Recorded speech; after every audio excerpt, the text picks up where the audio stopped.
नमस्कार साथियों, RPS classes Udaipur में आपका हार्दिक स्वागत है। मैं रोहित शर्मा, वरिष्ठ अध्यापक संस्कृत विषय से आज आपको बताते हुए अत्यंत हर्ष हो रहा है कि आज से हम संस्कृत भाषा विषय के जो छात्र तैयारी कर रहे हैं, संस्कृत विषय जो विभिन्न प्रतियोगी परीक्षा जैसे first grade, second grade, third grade या जिसने रीट पात्रता में भाषा के रूप में संस्कृत विषय को चुना है, चाहे फर्स्ट लेवल लैंग्वेज फर्स्ट हो या लैंग्वेज सेकंड हो, तो उन सभी छात्रों से मैं कहना चाहूँगा कि आज से हम संस्कृत विषय को पढ़ना शुरू करेंगे और बहुत ही आसान और सरल तरीके से, क्योंकि छात्र अक्सर कहते हैं कि सर संस्कृत विषय को कैसे पढ़े, कैसे समझे, ये हमें बहुत कठिन लगती है। तो साथियों, ये जो भाषा है ये कठिन लगती है लेकिन है नहीं है। क्यों नहीं है? क्योंकि जो संस्कृत भाषा है वो देव भाषा है, देवों की वाणी है। इसमें हमारे सभी धर्म ग्रंथ लिखे गए हैं, तो ये कैसे कठिन हो सकती है? जो भगवान की भाषा है तो उसको हम पढ़ेंगे नहीं, सिर्फ ऐसा मान लेंगे कि कठिन है, तो हो सकता है हमको कठिन लगे। लेकिन इसको आसान भाषा में जब इसको हम पढ़ना शुरू करेंगे तो साथियों धीरे धीरे धीरे हमको हमारी बुद्धि में ये स्थिर होने लगेगी, हमको समझ में आने लगेगी। अगर हम देखें कि संस्कृत भाषा को पढ़ने से पहले बात ये होती है कि हमको भाषा कठिन क्यों लगती है, क्योंकि हम उस भाषा को पढ़ने की कोशिश करते हैं, समझने की कोशिश नहीं करते हैं। हमको उसके व्याकरण को यूँ लगता है कि इसको सिर्फ याद करके रट लेते हैं। लेकिन इस भाषा का महत्व को जब हम समझेंगे तो ये भाषा धीरे धीरे धीरे हमको समझ में आने लगेगी। अगर हम देखें तो संस्कृत भाषा को पढ़ने से पहले आज की जो कक्षा है वो सभी विद्यार्थी जो संस्कृत विषय से तैयारी कर रहा है या किसी भी विषय में तैयारी कर रहा हो, जो संस्कृत भाषा को जानना चाहता है, तो उसके लिए आज की जो कक्षा है वो बहुत कॉमन कक्षा रहेगी, जिसमें हम जानेंगे कि संस्कृत भाषा का उद्गम कहाँ से हुआ, कैसे इसका विकास का चरण धीरे धीरे आगे बढ़ता रहा और प्राचीन समय से लेकर आधुनिक समय तक इस भाषा का विकास किन किन चरणों में हुआ। तो हम देखेंगे साथियों,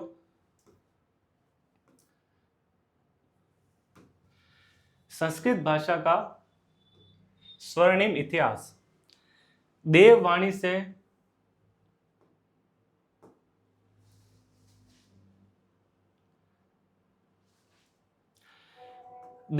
से आधुनिक भाषा तक की यात्रा। संस्कृत किस तरीके से देवों की भाषाओं से लेकर आधुनिक भाषा में अस्तित्व में आई, तो इसको हम समझने का प्रयास करेंगे। अगर हम देखें तो संस्कृत का मूल स्वरूप क्या है, इसका मूल, अगर हम संस्कृत शब्द का अर्थ देखें तो इसमें हमें सम उपसर्ग,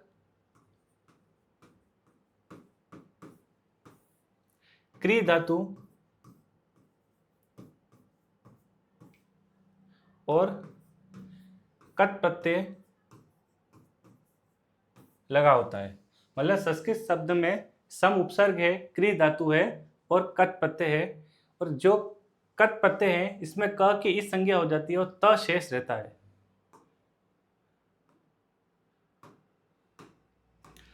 ये जो प्रत्यय है ये इसको निष्ठा संज्ञक प्रत्यय कहते हैं। जब हम प्रत्यय की क्लास को पढ़ेंगे तो उसको और विस्तार से समझेंगे, लेकिन मैं आपको थोड़ा समझाऊं कि ये निष्ठा संज्ञक प्रत्यय है जिसका प्रयोग भूतकाल में होता है और इसमें त शेष रहता है। अगर हम इसको प्रत्यय की पहचानने की अगर शॉर्ट ट्रिक में देखें तो जिस शब्द के अंत में हमको त दिखाई दे, न दिखाई दे, ट दिखाई दे, क या व, तो वहां पर कित प्रत्यय होता है। तो हम देखें कि संस्कृत शब्द इन शब्दों से मिलकर बना है। अब संस्कृत भाषा का क्या अर्थ है, संस्कृत शब्द का क्या अर्थ है, तो जो परिष्कृत भाषा है, संस्कृत का मतलब है जो परिष्कृत भाषा है, संस्कारित भाषा है, सुव्यवस्थित तरीके की जो भाषा है उसको कहा गया है संस्कृत भाषा। और इसको देववाणी भी कहते हैं, देवों की भाषा भी कहा जाता है। देवों की भाषा क्यों कहते हैं साथियों, तो हमें पता है कि हमारे जो भी धर्म ग्रंथ हैं, चाहे वो वेद हो, उपनिषद हो, पुराण हो, श्रीमद् भगवद गीता हो, ये जो सारे ग्रंथ हैं वो संस्कृत भाषा में लिखे गए हैं। तो कहा जाता है कि जो संस्कृत भाषा है वो देवों की भाषा है, तो इसको देववाणी भी कहा गया है। आगे हम देखें कि भाषा विकास के 5 ऐतिहासिक चरण, मतलब संस्कृत भाषा का जो विकास हुआ है वो किन किन चरणों में हुआ है। जो आधुनिक समय की जो संस्कृत बोली जाती है, क्या प्राचीन समय में भी ऐसी तरीके से संस्कृत बोली जाती थी क्या? तो हम आइए देखते हैं, समझते हैं कि संस्कृत भाषा का जो प्रथम चरण है वो है पूर्व वैदिक काल। ये जो समय है वो वेदों से पूर्व का समय है, इसलिए इसको पूर्व वैदिक काल कहा गया है। अब इसमें इसका जो समय है वो ज्ञात नहीं है। जो संस्कृत भाषा को जो ज्ञात समय आता है वो है 1500 से लेकर 600 ईसा पूर्व। 1500 से लेकर 600 ईसा पूर्व का जो समय है वो हम कहते हैं उसको वैदिक काल। और इसमें वैदिक काल क्यों कहा जाता है? क्योंकि इसमें वेदों की स्थापना हुई। और वेद कितने हैं हमें साथियों पता है, 4 वेद है। ऋग्वेद, यजुर्वेद, सामवेद और अथर्ववेद। चूंकि 4 वेदों की स्थापना हुई इस समय, इसको वैदिक काल कहा गया। अब हम साथियों हम सोचते हैं, हम स्कूल में भी पढ़ते थे कि हम जब एक प्रश्न आता था कि वेदों की रचना किसने कही, तो हम एक शब्द अक्सर सुनते हैं कि वेद जो है वो अपौरुषेय है, यानी कि वेदों की जो रचना है किसी पुरुष ने नहीं की है। क्योंकि साथियों उस समय जो वेद थे वो कहीं से एक कालखंड में लिखे नहीं गए। पहली बात तो वेदों को श्रुति ग्रंथ कहा गया, मतलब ये जो वेद थे वो लिखने से ज्यादा इसको सुना गया, बोला गया, इसलिए इनको श्रुति ग्रंथ भी कहते हैं। तो वेद जो है वो अधिक उस समय याद करने का विषय था, वेदों को याद किया जाता था और एक पीढ़ी से दूसरी पीढ़ी में उसको ट्रांसफर किया जाता था।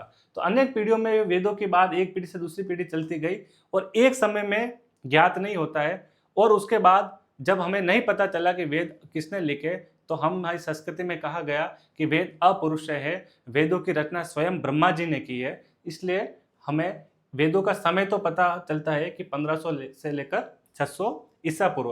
अब 1500 से 600 ईसा पूर्व यानी कि अगर हम इतिहास में देखें तो ईसा पूर्व का क्या मतलब होता है, अगर इसको थोड़ा समझे तो 1500 यानी कि अभी जो वर्तमान जो चल रहा है वो 2026 चल रहा है, इसमें अपन को 1500 ऐड कर देना है।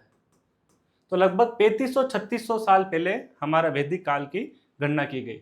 तो इसमें बहुत सारे ग्रंथ लिखे, वेद के बाद उपनिषद लिखे गए, संहिता लिखी गई, ब्राह्मण ग्रंथ लिखे गए और व्याकरण, निरुक्त, छंद, ये सारी जो गणना है वो वैदिक समय में हुई। उसके बाद का जो समय है वो कहलाता है लौकिक काल। बाद का जो समय कहलाया था वो समय था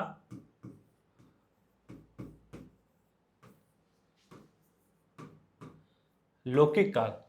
तो साथियों ये जो समय था वो वेदों के बाद का समय था। इस समय में अधिकतर जो संस्कृत साहित्य थी वो आम बोलचाल की भाषा में आने लगी और इस लौकिक साहित्य की जो शुरुआत होती है वो महर्षि पाणिनि के समय में इसकी शुरुआत होती है।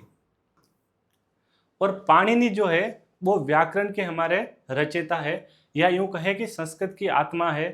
क्योंकि पाणिनि ने संस्कृत भाषा को बहुत ही व्यवस्थित तरीके से लिखने का काम किया है। क्योंकि जब वेदों को बोला जाता था तो वहाँ की जो भाषा थी वो बहुत क्लिष्ट थी, तो धीरे धीरे धीरे लोगों को वेद पढ़ने में बहुत कठिनाई आने लगी। तो उसके बाद पाणिनि जी ने वेदों को, जो हमारे संस्कृत थी, उसको व्याकरणबद्ध तरीके से लिखा। इसलिए पाणिनि ने जो ग्रंथ लिखा उस ग्रंथ का नाम था व्याकरण ग्रंथ अष्टाध्यायी। इसमें इन्होंने व्याकरण के सूत्र लिखे, लगभग 4000 सूत्र लिखे। और संस्कृत विषय पढ़ने वाले हर व्यक्ति के लिए ये मान लो ये पूरे प्रमाणिक है। अगर किसी को प्रमाण संस्कृत में कहा गया है कौन सा ग्रंथ प्रमाणिक है व्याकरण की दृष्टि से, तो हम पाणिनि के अष्टाध्यायी को प्रमाणिक ग्रंथ मानते हैं। उसके बाद देखें तो पाणिनि का जो काल था लगभग मतलब 600 ईसा पूर्व, तो 500 ईसा पूर्व का जो समय था वो था लौकिक साहित्य की, इसमें शुरुआत हुई थी। इसमें अगर हम देखें तो व्याकरण के त्रिमुनि, अक्सर परीक्षा में प्रश्न आता है कि त्रिमुनि, त्रिमुनि में कौन कौन आता है, तो पाणिनि, कात्यायन जिनको वररुचि भी कहा जाता है, और पतंजलि। और इनकी जो रचना है, पाणिनि ने अष्टाध्यायी लिखा, उसके बाद कात्यायन ने वार्तिक लिखे और पतंजलि ने महाभाष्य लिखा। साथियों, इनके बारे में अगर हम थोड़ा देखें, जो पाणिनि जी ने अष्टाध्यायी लिखा उसमें व्याकरण के सूत्र लिखे, तो उन सूत्रों में कुछ कमियां रह गई, उन कमियों को दूर किया कात्यायन ने। तो कात्यायन ने पाणिनि के ही सूत्रों के आधार पर वार्तिक लिखे, मतलब इन्होंने कहे कुछ जो सूत्र थे उनमें कुछ सुधार करके इन्होंने और वार्तिक लिखे।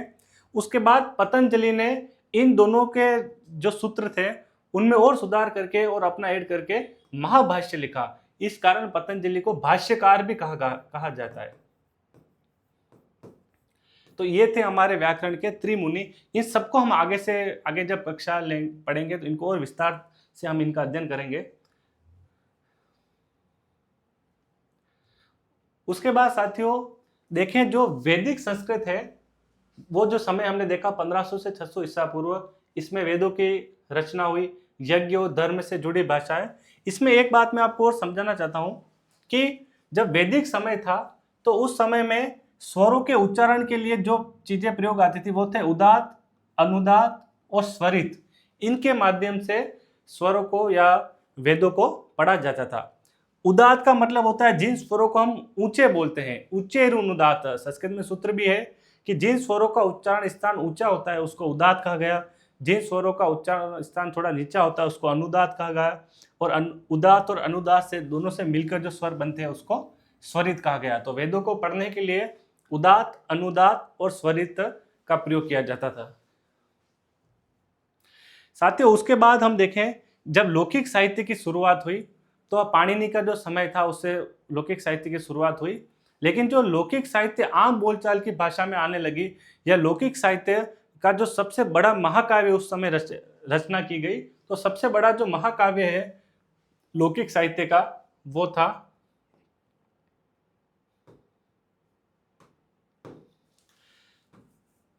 रामायण। साथियों, लौकिक साहित्य में संस्कृत साहित्य का प्रथम महाकाव्य जिसे कहा गया वो था रामायण। तो रामायण के बारे में अगर हम देखें तो रामायण के रचयिता हमें पता है कि महर्षि वाल्मीकि थे।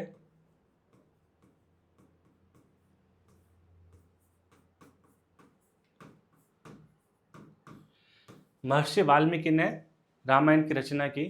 उसके बाद देखें तो रामायण को में कितने श्लोक हैं, तो 24,000 श्लोक रामायण में है। इस कारण रामायण को हम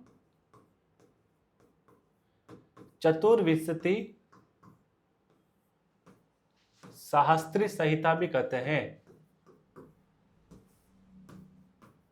क्यों कहते हैं? क्योंकि इसमें 24,000 श्लोक है।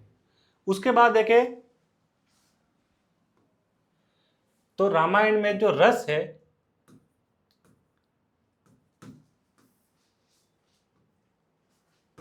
रामायण में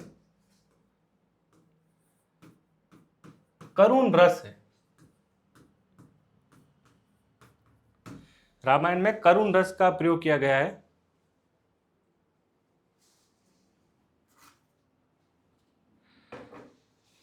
आपको दिखाई नहीं देता?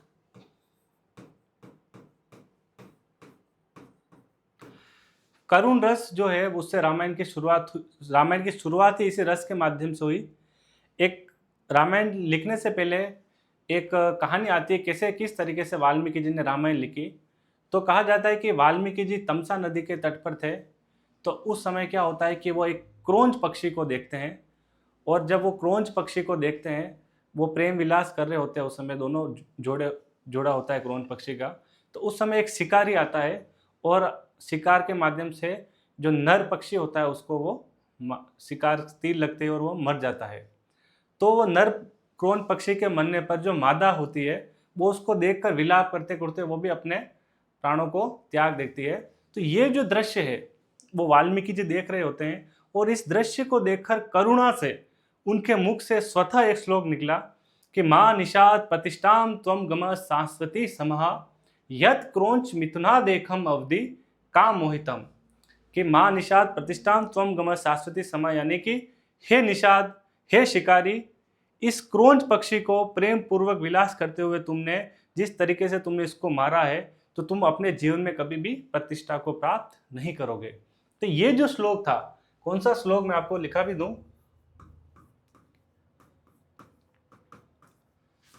मां निषाद प्रतिष्ठाम त्वं गमः शाश्वती समाः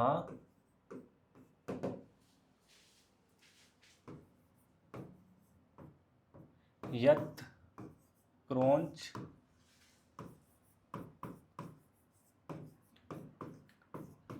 मिथुनादेकम अवधि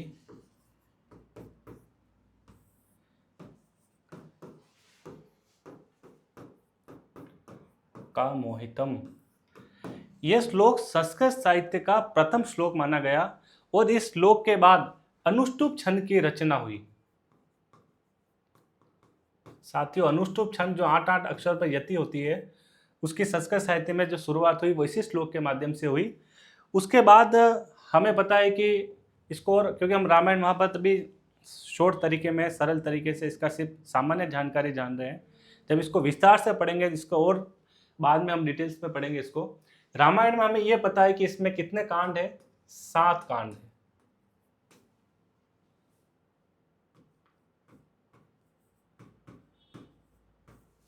रामायण में 7 कांड है।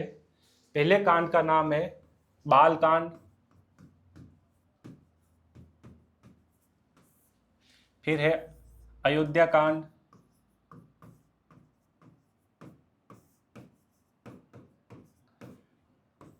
तीसरा है अरण्य कांड, चौथा है किष्किंधा कांड,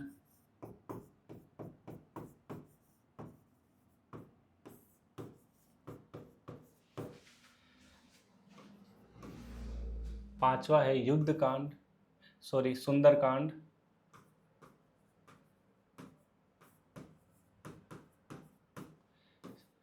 छठा है युद्ध कांड, और 7वां है उत्तर कांड। इसको लंका कांड भी कहते हैं।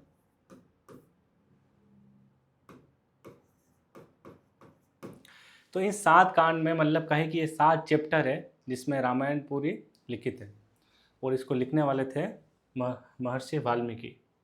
उसके बाद लौकिक साहित्य का जो सबसे, कहें कि या पूरे संस्कृत साहित्य का जो सबसे बड़ा महाकाव्य है, वो है महाभारत।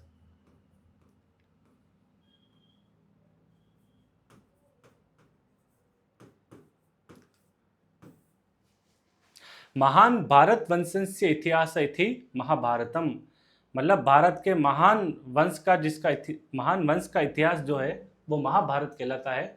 और महाभारत को जिस प्रकार संस्कृत में रामायण को चतुर्विंशति संहिता कहा गया है, क्योंकि इसमें 24,000 श्लोक है, उसी प्रकार जो महाभारत है उसमें 1,00,000 श्लोक है।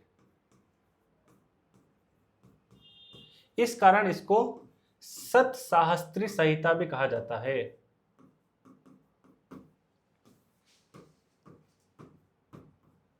सत यानी 100, सहस्त्र यानी 1000, तो 100,000 यानी 1,00,000, तो सतसाहस्त्री संहिता भी महाभारत को कहा गया। और महाभारत के जो रचयिता है वो महर्षि वेद व्यास है। महर्षि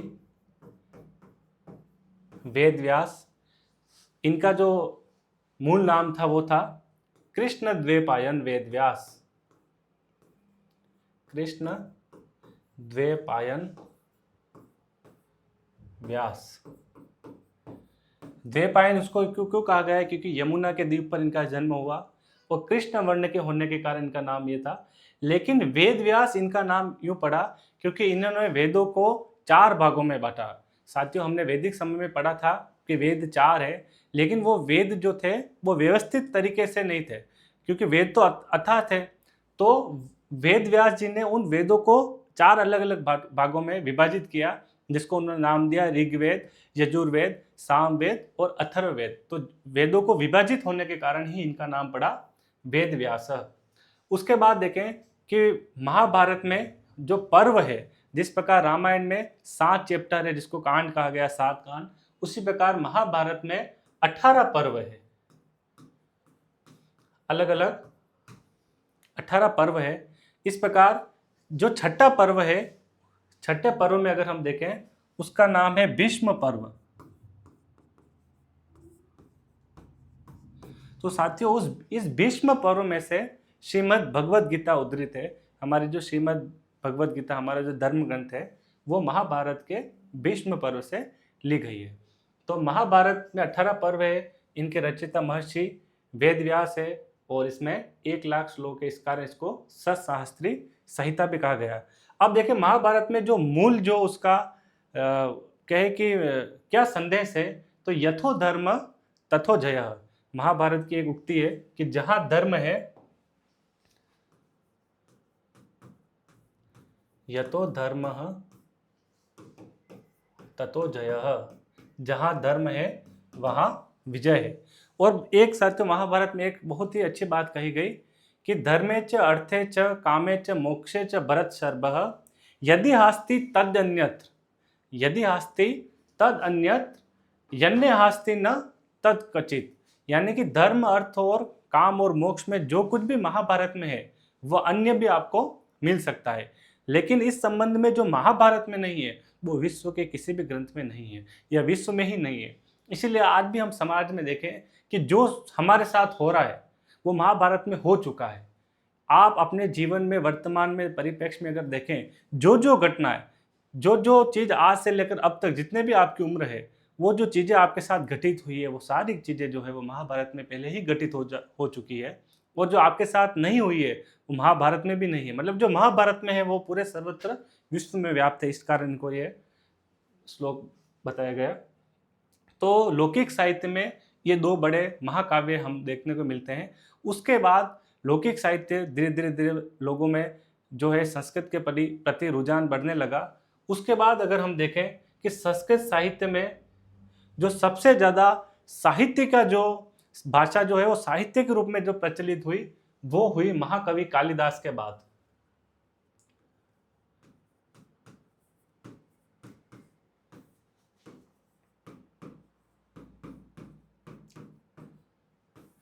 का हम जब स्कूल में पढ़ते हैं तो अनुवाद में हम कहते भी हैं कि कवि नाम या कविषु कालिदास श्रेष्ठ अस्ति, कि कवियों में अगर सबसे श्रेष्ठ है तो वो कौन है? कालिदास। अब कालिदास क्यों सबसे सर्वश्रेष्ठ है? क्योंकि जो संस्कृत साहित्य है, लौकिक साहित्य है, उन्होंने जो साहित्य में जो रचना की है, उनकी रचनाएं भारत में नहीं विश्व में भी बहुत अधिक प्रचलित हुई। तो महाकवि कालिदास देखें तो इनको उपमा कालिदासस्य ये भी कहा गया, उपमा कालिदासस्य। मतलब कालिदास जो है वो उपमा के लिए बहुत प्रसिद्ध हुए, इनको दीपशिखा की उपाधि भी मिली थी। इनके जो ग्रंथ हैं उनके ऊपर हम मोटे मोटे तौर पर अगर हम देखें तो इन्होंने 2 महाकाव्य लिखे। पहला जो महाकाव्य था वो था रघुवंशम, जिसमें उन्होंने रघुवंश के राजाओं का 19 राजाओं का इन्होंने वर्णन किया। उसके बाद इन्होंने लिखा कुमार संभवम। कुमार संभवम, कुमार यानी भगवान शिव जी के जो पुत्र है यानी कार्तिकेय, उनको लेकर उन्होंने कुमार संभवम लिखा। इसके बाद उन्होंने 2 खंड काव्य लिखे। 2 खंड काव्य, ये तो थे इनके महाकाव्य। फिर इन्होंने 2 खंड काव्य लिखे। एक का नाम था मेघदूतम, दूसरा था ऋतु संहारम।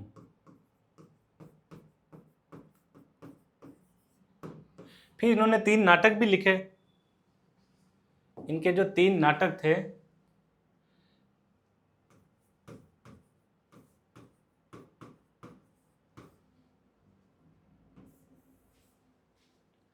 पहला है जो सबसे प्रसिद्ध हुआ वो था अभिज्ञान शाकुंतलम।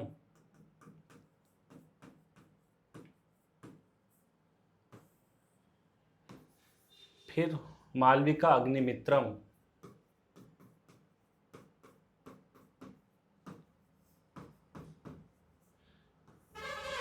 और तीसरा इनका नाटक था विक्रम और उर्वश्यम।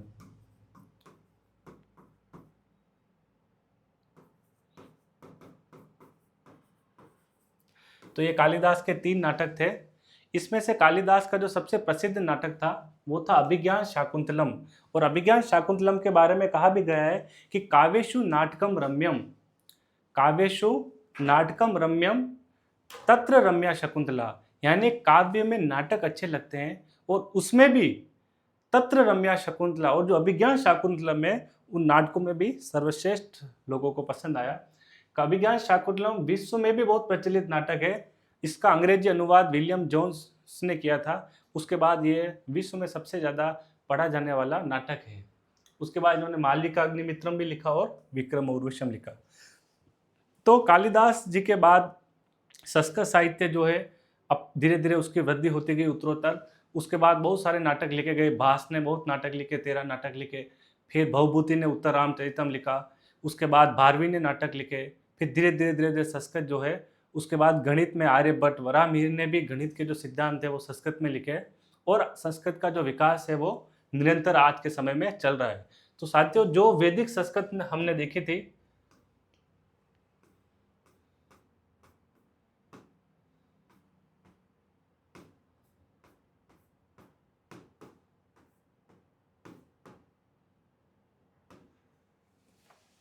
देखो वैदिक और लौकिक संस्कृत की अगर हम तुलना देखें तो इसका जो समय है वो हमने देखा 1500 से लेकर 600 ईसा पूर्व।